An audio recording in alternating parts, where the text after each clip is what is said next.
NJP যাওয়ার পথে আমাদের ড্রাইভার দাদা বললেন যে আপনারা এখান থেকে ব্রেকফাস্ট করতে চাইলেন এখান থেকে করতে পারেন। সেই কারণে আমরাও ওনার কথা শুনে হোটেল আদিত্যতে গিয়ে ব্রেকফাস্ট করে নিলাম। ব্রেকফাস্টে অনেক অপশানস ছিল। আমরা ব্রেকফাস্টে নিয়েছিলাম 2 প্লেট ভাজি পুরি এবং তার সাথে গরম গরম চা। কারণ এখান থেকে আবার 3 থেকে 3.5 ঘন্টা লাগবে সেলেরিগাঁও পৌঁছাতে। সেলেরিগাঁও পৌঁছলাম অবশেষে 4.5 ঘন্টার পর। আর এখানে খুব সুন্দর সুন্দর পাহাড়ি ফুল ছিল, সেটাই আপনাদের সাথে আমি শেয়ার করছি। এটা হলো আজকের দিনে আমাদের রুমটা অনেকটাই বড় ছিল। তার পাশে ছিল বাথরুমটাও নিট অ্যান্ড ক্লিন এবং গিজারও ব্যবস্থা রয়েছে।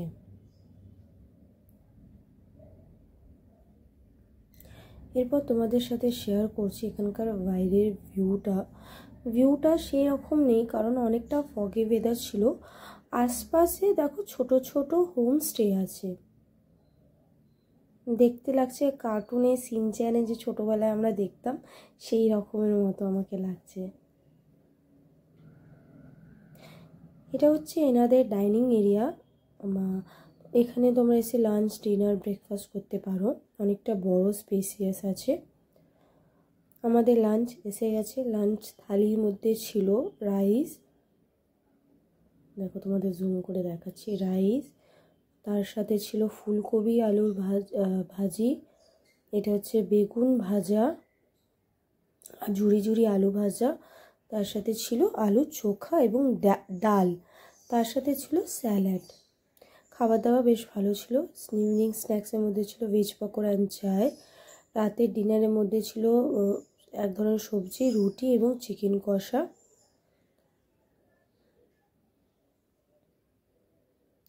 সকালে ব্রেকফাস্টের মধ্যে ছিল পুরি এবং আলুর তরকারি। আমি খুব সুন্দরভাবে মিলটা এনজয় করছি। তোমরা এখন কি খাচ্ছ কমেন্ট করে জানাও। এখন আমরা রওনা দিচ্ছি ঋষিখোলার উদ্দেশ্যে।